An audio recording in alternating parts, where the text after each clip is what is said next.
তা করে দেখুন ভর্তার স্বাদ বেড়ে যাবে। প্রথমে একটি কড়াইয়ে সামান্য একটু তেল নিয়েছি।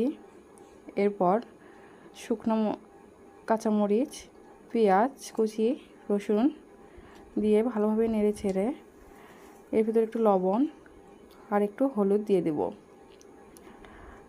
এরপর কাঁঠালের বিচিগুলো আগে থেকে খোসা ছাড়িয়ে রেখে দিয়েছিলাম, খোসাগুলো দিয়ে দেব। এরপর পানি দিয়ে ভালোভাবে ঢেকে দেব। ব্যাস, এরপর সিদ্ধ হওয়ার অপেক্ষা। সিদ্ধ হওয়ার পরে এদিকে আরেকটু তেল দিয়ে ভালোভাবে নেড়ে ছেড়ে নিয়ে ব্লেন্ডারে তুলে দেবো, অথবা অনেকে পাতায় বেটে নিতে পারেন। তার আগে সামান্য একটু আদা কুচি দিয়ে নিয়েছি।